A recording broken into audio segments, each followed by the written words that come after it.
I present to you the fastest chaos. I mean, it's really no surprise for anybody, right?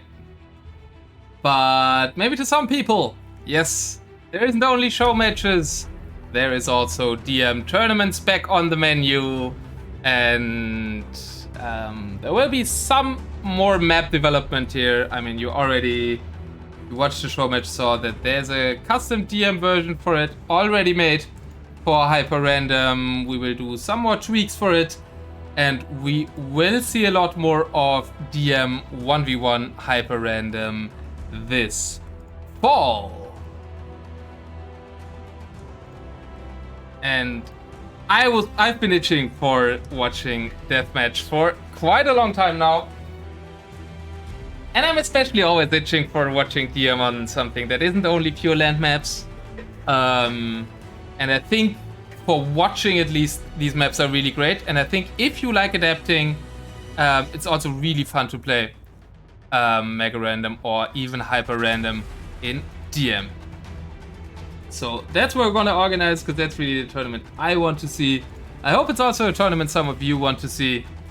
And I will quickly go over the base outline, the base settings now, and then I'm ready to answer questions. Let me turn down the music a bit for the more analytical part here. So yeah, tournament format will be 32-player main event, qualifier if need be. And it's basically what we did in my last tournament, or my last DM tournament, Ragnarok. So we'll have a GSL group stage. GSL group stage means that you play opening matches according to your seeding in an 8-player group this time. That's a little difference. And then winner matches if you won your opening match, or elimination match if you lost your opening match. And then the ones who have 1 win and 1 loss go to the deciders of the group. 2 wins means you're in the round in the top 16 stage. 2 losses means you're out. And we will do groups of 8 this time in order to avoid repeating matchups, right? If you do groups of 4 with GSL stage, you can have the same matchup again. And that was in Ragnarok a bit annoying, because we had, for example, the case of Paulette against Harry Boy Sam, where the first round was a 3-0 victory for Harry, and then the second round was a 3-2 loss for him. So overall, he won more games against Paulette than Paulette won against him, but Paulette advanced. And yeah, that's why the groups are double the size, so you never meet the same opponent in the group again. Also kind of has become the gold standard, like how Memp has been doing his tournaments, for example.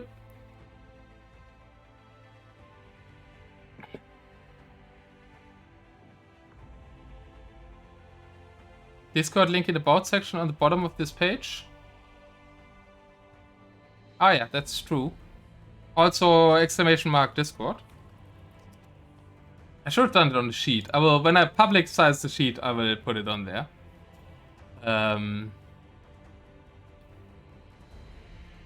Yeah, and then the players progress to a 16-player single elimination stage. I do like single elimination a lot. I think it's way more easier to organize. You can actually plan when the finals, and double elimination drags out a lot. So I think group stage to guarantee everybody some games, and then single elimination is what I like. Quarterfinals and round of 16 will be best of 5 again. Quarterfinals and semis best of 7. Grand finals best of 9. Something that probably interests everybody is the tournament timeline. We will do the signups in October. Some little more time against then to work on the map, for example, and some other stuff in the background. And then 30th of October until 1 week before Christmas, which doesn't matter to all of us, but kind of matters in my life, I guess, will be the grand finals and the semi-final weekend. So already mark that in your calendar. 16th and 17th of December will be final stages of the fastest chaos. Shout out to my co-organizers and admins Blacksky, Kelar, TomSnuffles, and Huggie G, as well as Alkhalim for doing the graphics. And yes, that's absolutely how we timed it. Because this whole tournament is themed after Huggie's birthday. He didn't tell us that so far. But now we know. Match settings. Yeah. As you just saw in the show match, we are thinking of maybe tweaking a bit, maybe a little bit more, a little bit less civs according to testing. But there will be randomized bans in the match settings with a civ draft. So, for example, the Aztecs we saw in Game 1 today might actually be seen in the tournament. I think it was quite cool to see Crocodile Warriors and Jaguar Warriors. And it also adds a bit more. Because like when you think of a hyper-random tournament, you would expect like random civ. But I think random civ is kind of too random or goes too far on the side of randomness in comparison to like equal footing or fairness. And I think the civ draft with random bans is kind of a middle ground. Because it gives like a random pool of civs for 2 players then to draft from. Map will be custom hyper-random version, not the version we saw today. Some changes that we've already talked to Zetnus about have not been implemented in the version that we just saw. Some have. But for example, the stone amount will pretty surely be less than you saw on the first map today. You can already see some little things that we just found out, some more that will be found out by testing.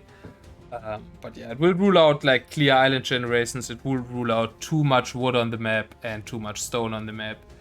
And stuff like that, while remaining very random. Rules: no walls besides quick walls for the tournament and no gates. So towers will be allowed. A bit weird to ban towers in this one. If I ever do Ragnarok 2, I think I'll ban towers there again. And as Enzo already said, tournament will be organized on the IU Discord.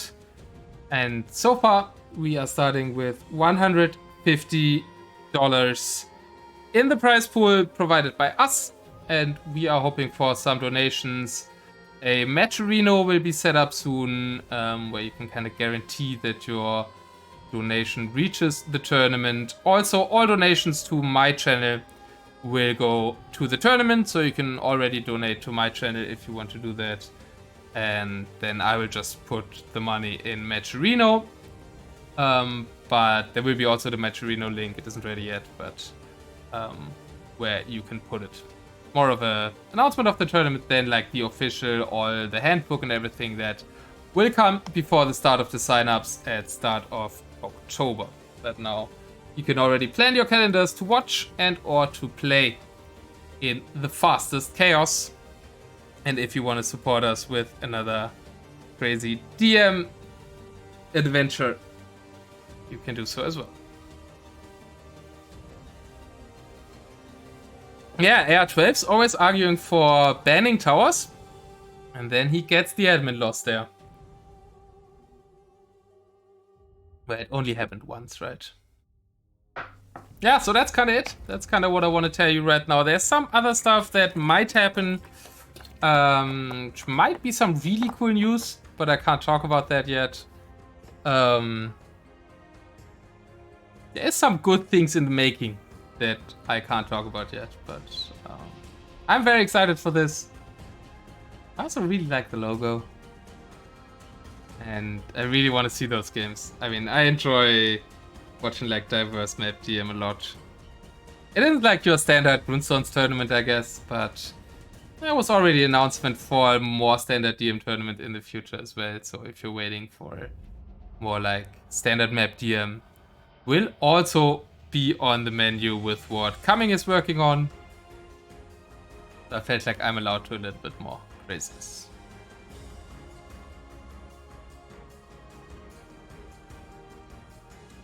If you have any questions, don't hesitate to ask. Looks like DM's back on the menu, boys. It is.